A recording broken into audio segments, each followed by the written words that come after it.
All right. Welcome to the Viking Age podcast. I'm your host, Adam Patrick. I'm the editor and lead writer for thevikingage.com.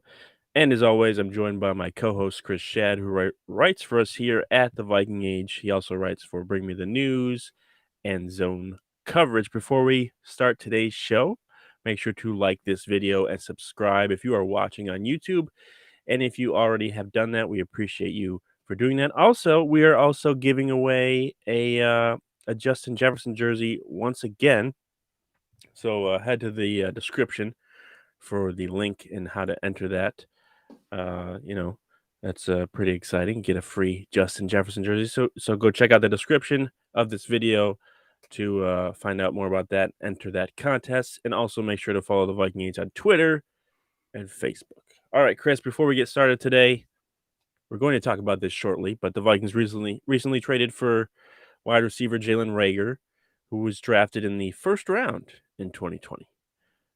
So my question to you to start this off, Chris, is who was the last receiver that the Vikings traded for? Just the last receiver that the Vikings made a trade for before Jalen Reagor. Like overall? Yeah, the most recent. So this does not include just because technically the Vikings traded for Justin Jefferson because Stephon Diggs trade, right? So they used that Oh, pick. no, I mean, like, he's already in the league, so let's do that. Okay. I just Yeah. wanted to make sure this wasn't No, It happened within in the last. Rick Spielman did it, so it happened recently. Not recently, but Josh Doxson. nope. I believe. Oh, that was a signing. That was a signing. Yeah. Was it let me take another guess. Was it Randy Moss? He was, I believe, the second most recent. Okay. Second most recent. 3 strikes and you're out. So I gotta think of another receiver here. Speedy guy.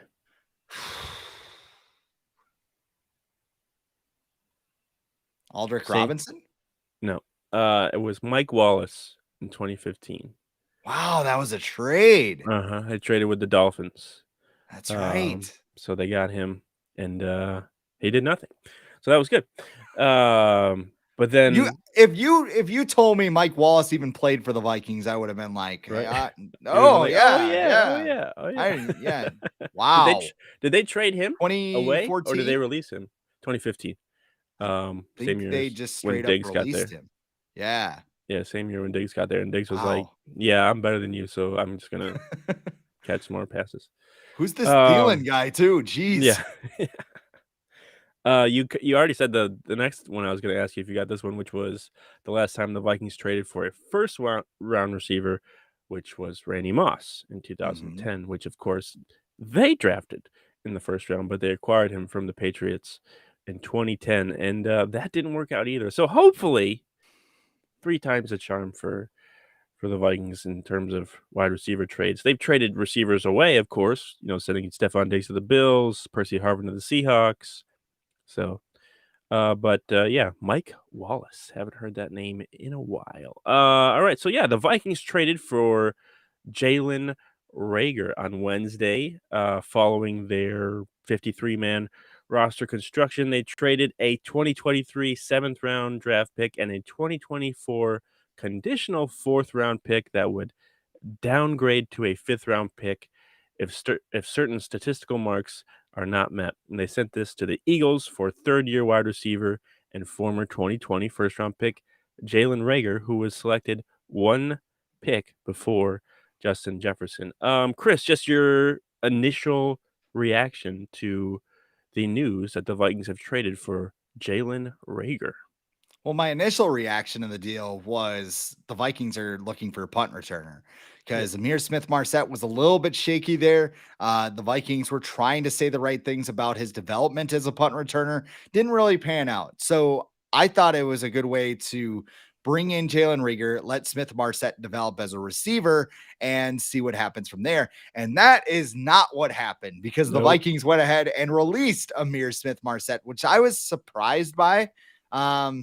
I thought he looked good in the last preseason game, but the fact that he was even playing in that game should have maybe been a hint in hindsight. But Um, it's interesting. It's really interesting. I don't think Reagor was that great of a punt returner. He had a punt return touchdown against the Packers, but what does Kevin O'Connell want to do with him? Because when you give up Yeah. a seventh and a conditional fourth to get him, do you have a plan in place? Like as a fourth wide receiver, he's a freak athlete. Like that's the Yeah. good thing about him. And I think he's more of an athlete than he is a football player Mhm. because you have the Big 12 where everything's perfectly blocked on screens and people go Mhm. 80 yards to the house all the time.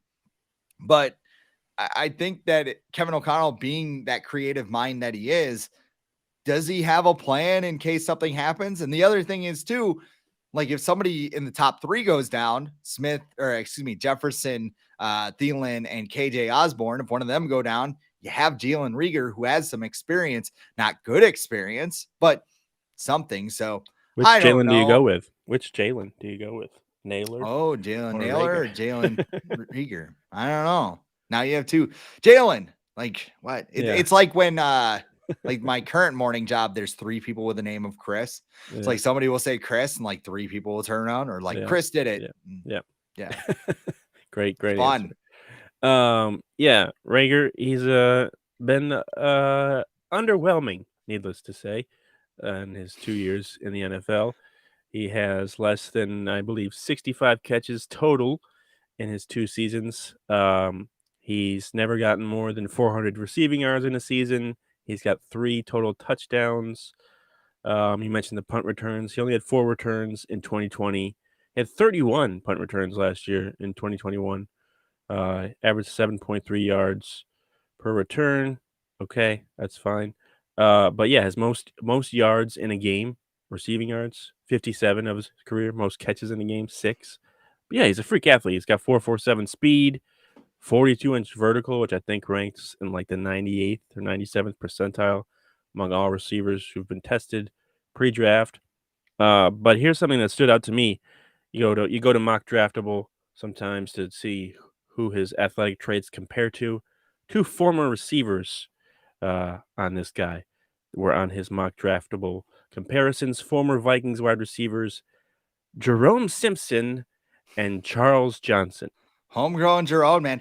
I loved Charles Johnson, by the way. Yeah, Like, I think all the Viking fans fell into the trap because, well, he was going up against Mike Wallace. I remember that. And yeah, then people were yeah, like, yeah, he looks a lot better. Well, everybody did. Like, there's this practice squad guy from Mankato named yep. Adam Thielen that looked better than Mike Wallace. So, But yeah, the thing Charles about Johnson was the awesome. thing about these two guys, which seems to be similar for Rager, is they can burn you, they can blow past you, and they can jump, over you, but they're not going to create separation on their own. They're not going to be able to get open on their own. Like it's gotta be a busted coverage or like I envision Jalen Rager in the someone you mentioned earlier as well, the Aldrick Robinson role that he had in 2018, which worked out pretty well because he had like 5 or 6 touchdown catches. Mhm. But I could see him just coming in. You're like teams are like, okay, Rager's in. He's just going down the field, whether as a decoy or whether to get the ball. And I think that's going to be his role and punt returner. Um, but I was just thinking this today because Amir Smith Marset, he he was picked up by the Bears today after he was waived. Everyone's afraid now because he's with the Bears, and he's the second receiver Armin Watts, too. immediately. Yeah. He's the number 2 receiver. Um, but a lot of people freaked out, like, when Amir Smith Marset was released. Like, he was a 5th-round pick. He had, what, 5 catches last year?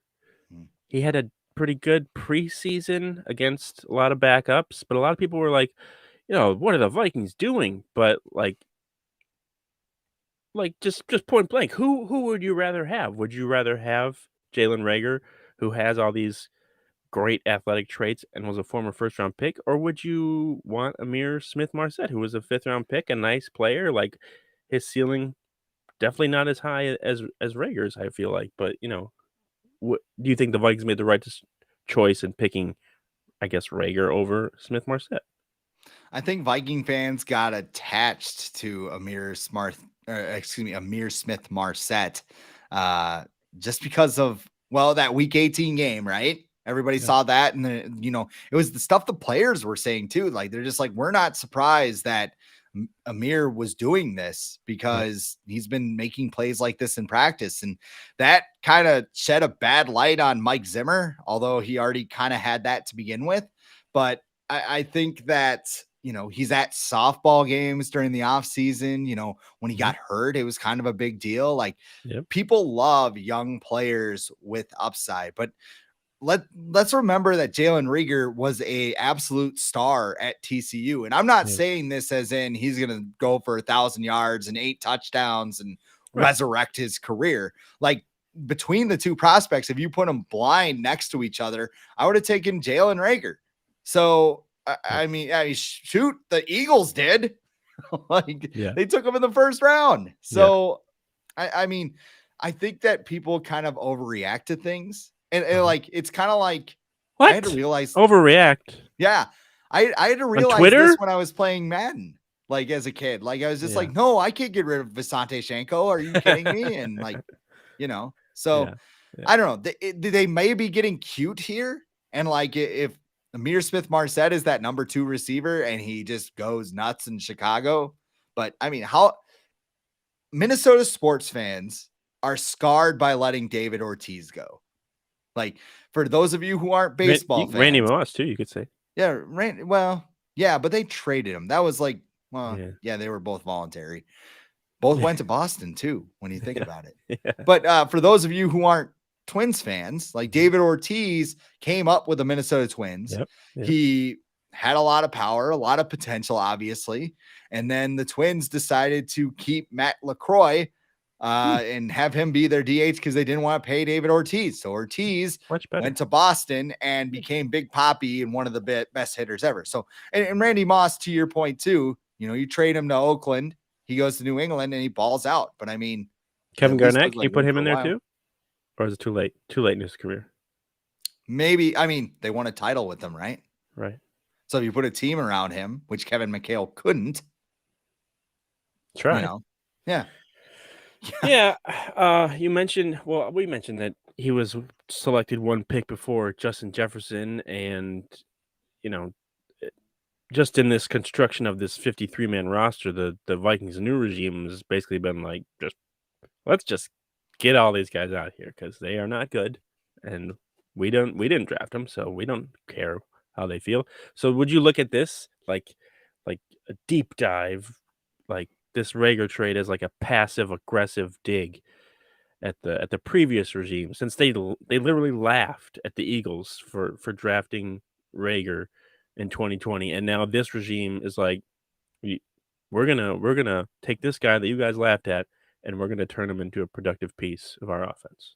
Well, we hit all the other 3 major Minnesota sports, so I might as well get the Wild in here because like Bill Guerin said, there's no room for petty bullshit. If the Vikings are doing things just to take digs at the old regime, like, fire them now. Like, I want you to make decisions based on what you think is best for the 2022 Vikings, or even like a couple years down the road, like competitive rebuild, right? Although sure as hell doesn't seem like they're rebuilding if they're trading picks in like 2025 and 2024.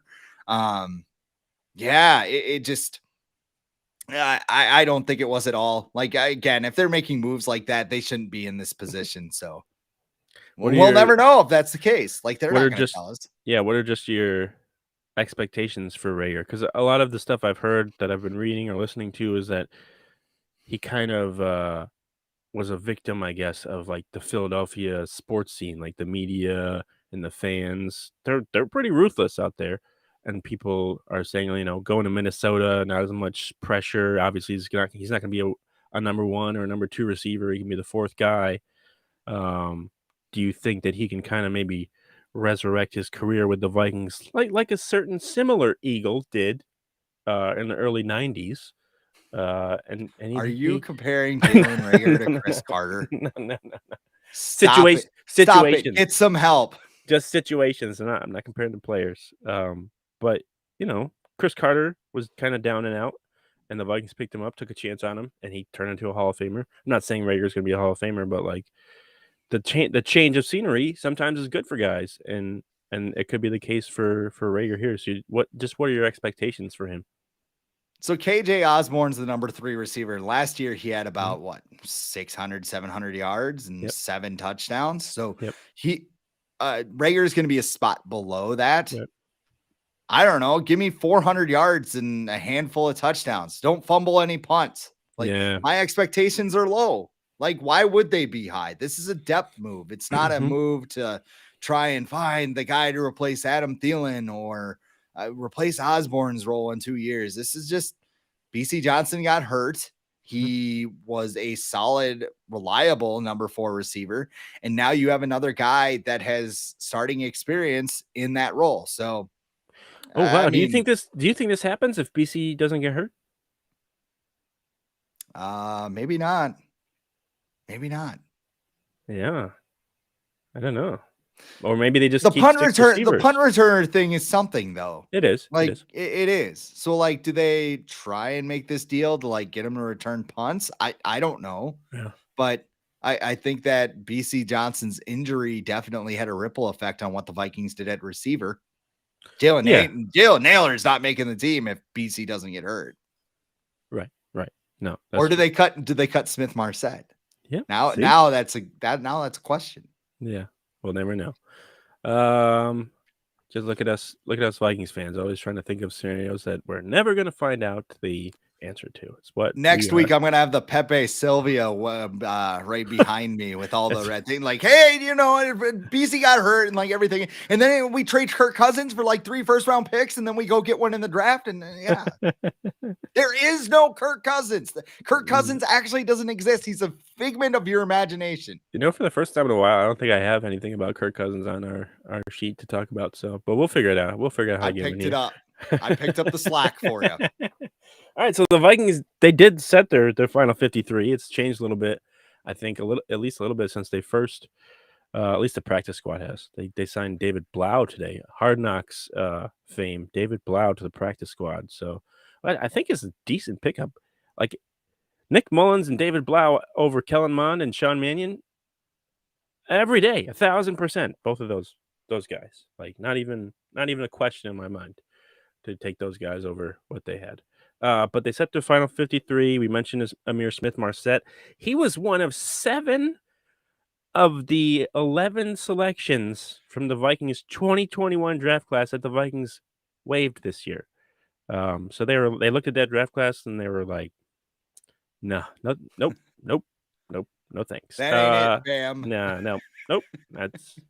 This is not good. They did make, I believe, probably the most surprising move was probably parting ways with Armand Watts, because I think a lot of people just assumed he was going to be a starter Right. for the Vikings this year, and they moved on from him. They also acquired defensive lineman Ross Blacklock in a trade with the Texans, and they traded Jesse Davis to the Steelers for a 2025 7th rounder.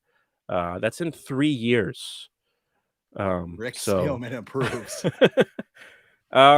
Aside from the Armand Watts decision, which were there any roster moves that you were surprised by the most, maybe? I was surprised that neither Kellen Mond or Sean Mannion made the team. Yeah. It shouldn't have been a surprise after they traded for Nick Mullins, but I assumed they were going to keep one or the other.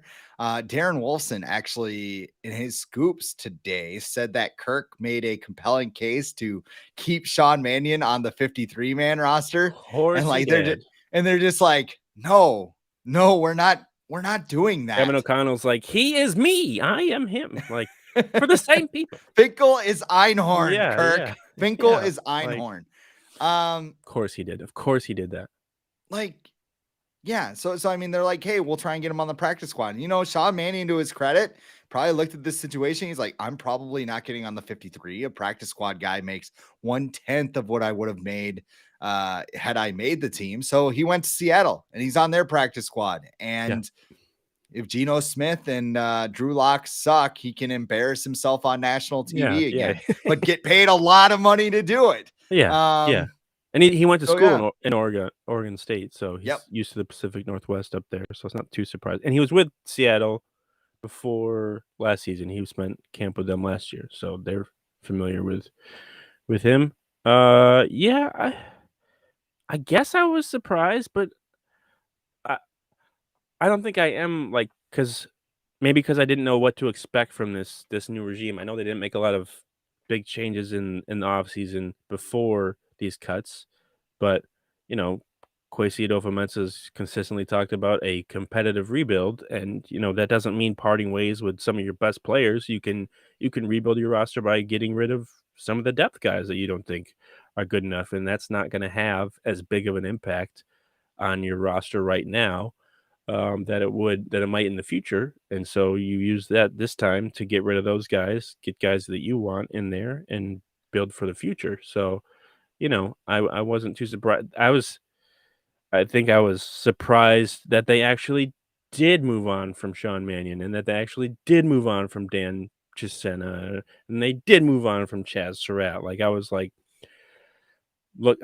thinking they were going to just do what the previous regime did and be like, well, these guys were third round pick. He's a special teams god. We got to keep him. But no, they were like, no, they don't fit what we want to do. So we're going to move on from them. And I applaud them for that. Um, let's see. Were there any moves that you wouldn't have made? I mean, there's nothing that they did where I'm just like, why did you do that? Earth Like, shattering. nothing made me super upset. Like Yeah. Armin Watts got cut, and I'm like, okay. Yeah. Like, and then they traded. I'm willing to trust this regime. Hmm.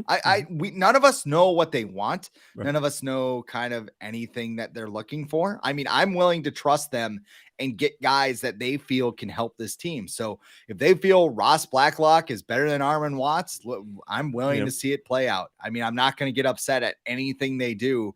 And like I said, they needed to change things. Like these are minor changes. Like it's not trading Kirk Cousins or getting rid of Adam Thielen or anything like that. But I mean, they needed to do something coming into this season. And again, a lot of these backup players for the Vikings weren't that good. Mike Zimmer even admitted they weren't that good. Like he said this time last year, he's like, I only trust half the team. It's like, what? Like, seriously? And you know what? We might say this a lot. Mike Zimmer was right about that. So um, Do we owe him an apology? Well, not me or not you. I I yet. I think both of us were like, he's probably right. Because I think both of us think he's a good coach, but like, Yeah. yeah, it it seems like he knew what he was talking about. If they win, if they only win like 6 or 7 games or even like 8, then yeah, apologize to Mike Zimmer. Yeah. They won't, but I mean, this is the group. Like I said, this is like when, you know, let's say your parents left you and a sibling in a basement with like a Mountain Dew and like some permanent markers, like Oh boy. stashed away, and they leave and they come back down and like, little brother's got like a mustache painted on their face It and wasn't like me. there's like walls, you're writing your name on the walls and they go, Yeah. hey, who did this? And you go, him, he did it. Like he totally did it. He totally drew the mustache on his own Yep. face. Yep. Like Yeah. that's what that was, because the Wolves are absentee owners for the most part until it comes time to extend Kirk Cousins. So Mm. they went to Orlando, they were or New Jersey to manage their real estate, and they came back and went, "What is going on here?" But So boy, did Zimmer have the receipts, because he was like, "You're gonna fire me, but you're not gonna fire Spielman? Hold on a second." just Let got a big shoebox. just give me 1 second. I'll be right back. Yeah. And then he's like, "Oh, well, I guess we're gonna fire both of you." You want to Um, know something? Rick and yeah, I haven't talked in months. yeah. So they got rid of these seven players from the draft class. So was this was this 2021 draft class just really as bad as the current regime is making it out to be, or is it just not a good fit for what they want to do? I wrote about this a little bit at Zone Coverage. I wrote about the Spielman 4 and all that stuff, but I kind of went deeper because you mentioned this on Twitter and I kind of ran with it. Like a lot of people think Mike Zimmer is bad at developing young players, No. but the Yeah. reality is he very rarely was wrong on a young player. Yeah. Like look back when he got there. Like you had Harrison Smith, you had Xavier Rhodes. Mike Zimmer developed both of them. He signed Linval Joseph. Mike Zimmer developed him. He drafted Anthony Barr. Mike Zimmer developed him.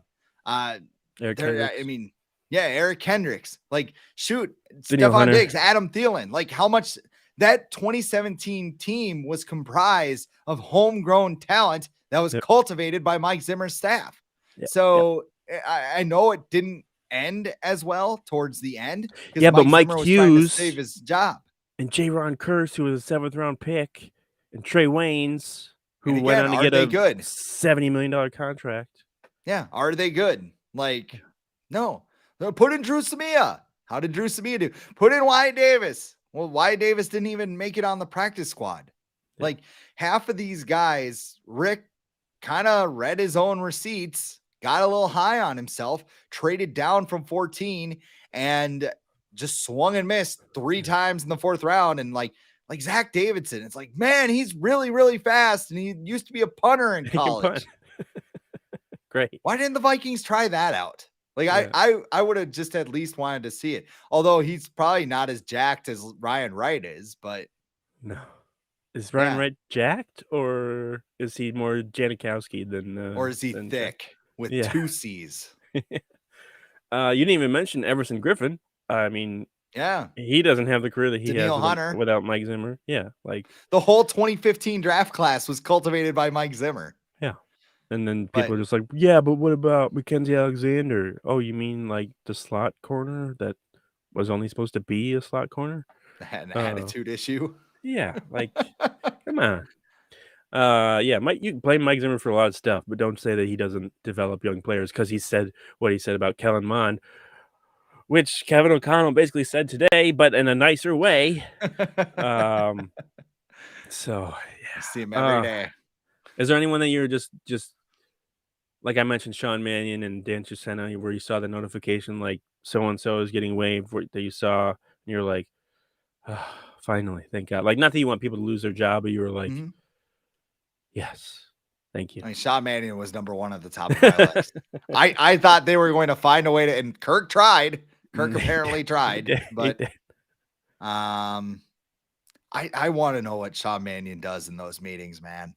Like, just does he have like the Torrey Hunter, another Twins reference, Torrey Hunter dance machine in the fog? You know, just I don't know, man.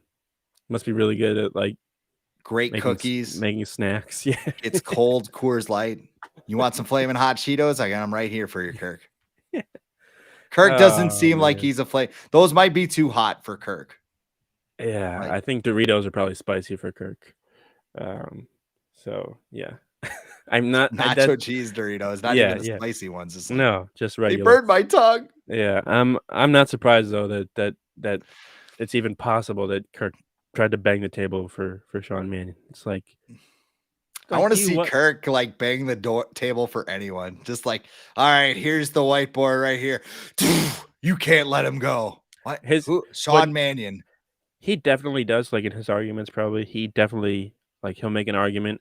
And then they'll be like, yeah, but we're probably not gonna do that. And he'll be like, fine, that's your decision. He probably came in with a 400-page binder, just like this is why we need to keep Sean Mannion. KOT was like, you're like, that's your decision, guys. We'll see if it works out. We'll see. Oh man, Kirk Cousins and Sean Mannion, just 2 peas in a pod. Now that the Vikings roster is set, they have their 53 guys. They have their practice squad. Really no one got injured because they didn't play anyone in the preseason, which is great. So, I was watching Hard Knocks last night, and like the Lions starters played like the first half or whatever. Not Goff, but a lot of them did. I was just like, why? Why are you doing this? Like, Dan you guys, Campbell, man. Yeah, well, Dan Talica. He's good. I'm watching Hard Knocks. I'm a fan of his now. I will not be sad if they're better this year. I'm not going to root for them against the Vikings, but I think they're going to play hard at the very least. They're going to play. And you know what's cool about Dan Campbell? He just seems genuine. Like they were asking him about it. He's like, I hope people think I'm an idiot. Like, I mean, he comes off like Homer Simpson running the power plant. Like, that's what Dan Campbell comes across as. But I mean, but he's got good ideas. Like he was trained. he was trained by Parcells Yeah, and Sean it's Sean Payton. Payton. Like, Yeah, you yeah. know, it's not like he was just gifted the job, but No, and he was with the Cowboys yeah, too back in the day. Um, and yeah, he's got a lot of player coaches, which I think is something like that is unique to his team, and players seem to like that too because they can relate more. And then he had that practice the other in training camp where he had the players running. And I think that's a great way for players to just learn and either figure out if they're a leader too and take charge and just it's a unique he's got a lot of unique ideas that I think people just disregard because 'cause they're like, "Oh, he's a meathead," talks about, like, biting knees and, like, beating people with, like, 2 fingers, but, like football. but he's got a lot of good ideas. Will they work? We don't know. We'll find out. But looking at the Vikings roster now, it's set. How many teams in the NFC do you think are definitively better than the Vikings heading into week 1? Okay, NFC teams. I wouldn't say the Packers. I don't know if I'm chugging. Really? I don't know if I'm chugging purple Kool-Aid or not, but I feel like they have just as many question marks. Who's their number one receiver? Is it Alan Lazard? Is it Sammy Romeo Watkins? Dobbs? 6 game Sammy? Who's their number one receiver Aaron after Jones? Sammy Watkins gets hurt? Aaron Jones? Yeah, could very well be. Let's see, NFC East. Eagles? Philly? I think Philly? they're gonna be good. I think they're gonna be Maybe. good I this think year. Philly will be good. The Bucks. I would put the Bucks ahead of them. I don't know Yeah. what's going on with Tom Brady, but let's Lots of see. lot of shit. Okay. Lot lot of Lot of shit going lot of on. shit. I'm 45, man. 45. Um, I'd say the 49ers are better than the Vikings. I would say With the Trey Lance? Rams are better than like yeah, the 49ers aren't even sure if like Trey Lance is good. With Trey Lance or Jimmy G? Because Oh man. what do That you think is of that? Is that a red flag that they were I like, wonder "We're if gonna make Jimmy Trey G the highest Wonder if paid Trey backup"? just came in with that haircut and they're like, "Yeah, we can't do this, man." That thing is bad. That's not even like Muppets bad. It's like, Yeah, what is going on there? yeah. But So we got um, the Eagles, you said, yeah? yeah, I would say so. Bucks, The Niners. Bucks, Niners, Rams, Okay. 4. um, got Cardinals, Yeah. maybe. They don't have I feel DeAndre like they're a walking dumpster fire they though. don't Like they they don't ha yeah, they don't at have some DeAndre point Hopkins for the first 6 games. And at some point, the powder keg is just going to explode between Kyler and Cliff Kingsbury. And Kyler's got the contract. Well, So they just resigned they just extended their Kingsbury and their GM for, like, 4 years.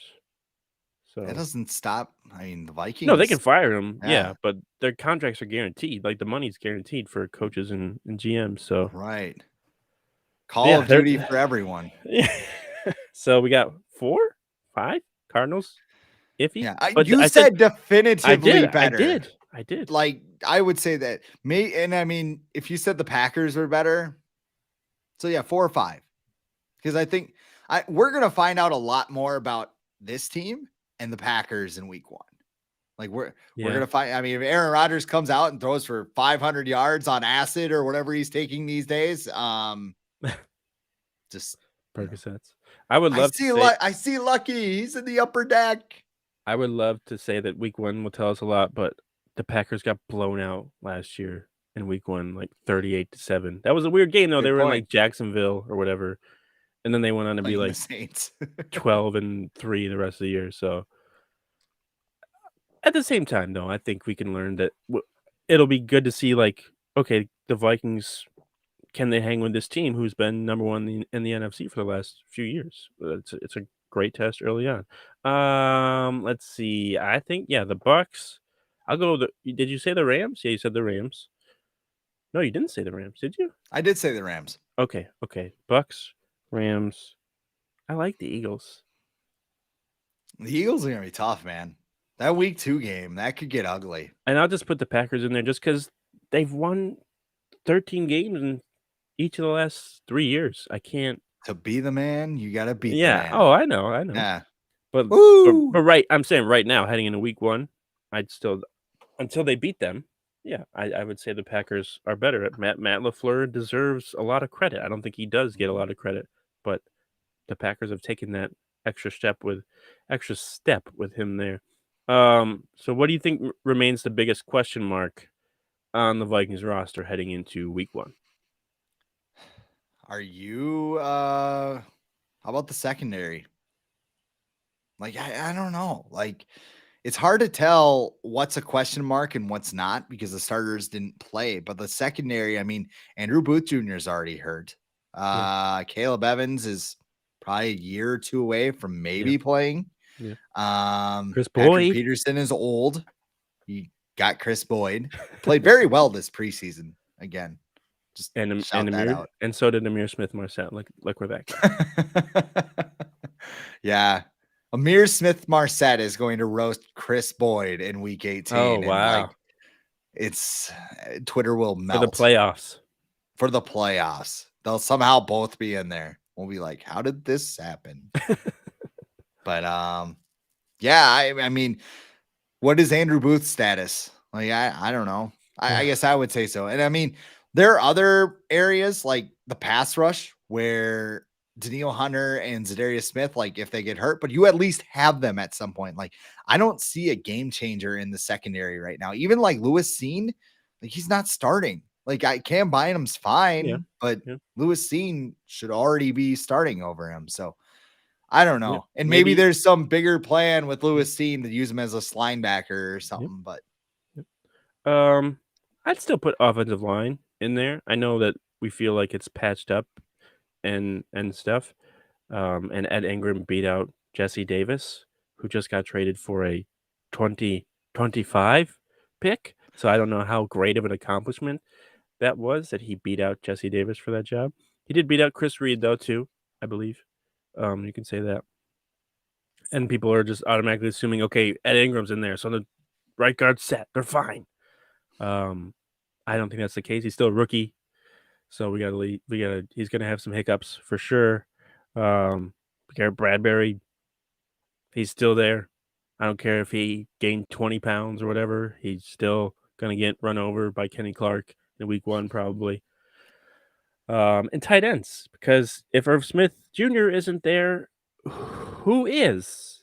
right. Uh, Ben Johnny freaking Ellefson? Munt. Yeah, Johnny Munt.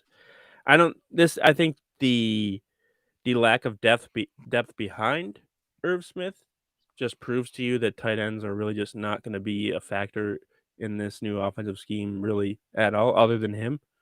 So, but yeah, I would still like offensive line until they make some strides. I am not about the like. I know Spielman's gone or whatever, but I still have concerns.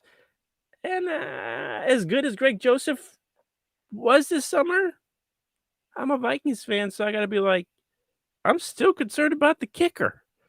Like, that's great that he did well in the preseason, but kicking is still a concern, especially because Ryan Wright, he's going to be the holder now, and there were some rumors that he had a little bit of struggles, but he's done fine so far.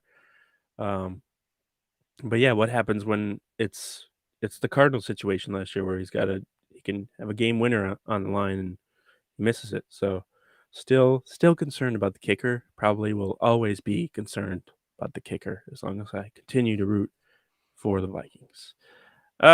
Is this roster better than last year's? It's the same as last year's in a lot of ways, isn't it? Yeah. But I don't know. There's different. I guess they just punted on the entire 2021 draft class. So Yeah. Yeah. Yeah. yes, in their minds. Mm. So I don't know. I'm really interested to see the big reveal in week 1. I think we might not know everything, but we'll know a lot more and kind of what they're planning with some of these guys because I think that's the big thing right now. I feel like I'm starting to look forward more to week 2 on the road against the Eagles. I feel like we'll find out probably a lot more in that game because it'll be on the road. Mhm. It's Monday night, right? Yep. It's like a doubleheader or something. So I'm starting to look at that game and be like, I think we're gonna find out a lot more because they've played well against the Packers for the most part at home in US Bank Stadium. They'll like They lost in 2020. There was no fans there. Other than that, their only loss was 2018, I believe, in prime time. Or no, it was 2019 as well because Dalvin Cook was hurt, and that was when Mike Boone came in. So they've done all right. Or maybe that was the loss. I think, yeah, okay. I think they've only lost twice at home to the Packers, and one of them was 2020. So they've played pretty well against the Packers in US Bank Stadium. Is it better? It's healthier. I'll say that because no one has played in the Yeah. preseason, and so already they've got a better shot. But let's see what happens when they start playing. See how healthy they can be. At this moment, what do you think the ceiling and floor is for the Vikings next season in terms of wins?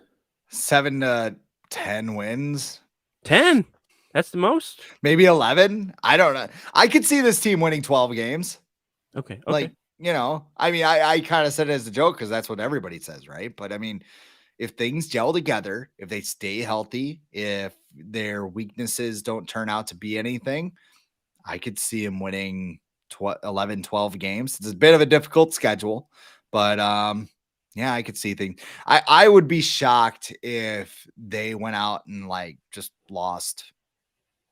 Like if they only won 6 games or something, Yeah. Yeah. But I think it'll either be the players were wrong and looking for a scapegoat in Mike Zimmer, or the players were right and Kevin O'Connell's the best thing since sliced bread or whatever. Yeah. I mean, I don't know how they're going to survive without Sean Mannion or Amir Smith-Marset or Armin Watts, but they'll have to It's a weird power section of through Twitter, man. with Kirk Cousins and Dalvin Cook and Justin Jefferson and Danielle Hunter and Harrison Smith. Hopefully, they'll be able to get some wins this year. I would go. Let's see, floor. I'll go 6 because if Kirk Cousins gets hurt, It's that's over. yeah, Yeah. it's not good. Ceiling. I don't. If they get good, if they go on a run, like there isn't a team in the NFC where you're like, oh, they're gonna be like, there's no Bills in the NFC, like there's no Chiefs in the NFC. I feel like the Rams won the Super Bowl, but Matthew Stafford's still questionable. Um, I'd go 13. 13. So Wow. yeah, I could see them just randomly going on because I look back at when the Packers got Matt LaFleur, and they were kind of they were okay with Mike McCarthy. They get LaFleur in there, they shoot up to 13 wins, number 1 seed in the NFC. So I'm not saying this is definitively going to happen, but I can see a scenario where it does. But like I said, if Kirk Cousins gets hurt, I can see them winning 6 games as well. So I don't know what's going to happen. I'm very curious about this season. I'm excited about it for many different reasons, good and bad. So we will see what happens. But that is all for today. Make sure you like this video, subscribe to our YouTube channel if you're watching on YouTube, follow us on Twitter and Facebook. And before I leave, also, we're giving away a Justin Jefferson jersey. Head to this description in this video to enter the contest. We'll be posting it on Facebook and Twitter as well. Contest ends on September 30th, I believe. So enter that and try and win a Justin Jefferson jersey. But we will be back next week. So until then, Chris and I will talk to you later.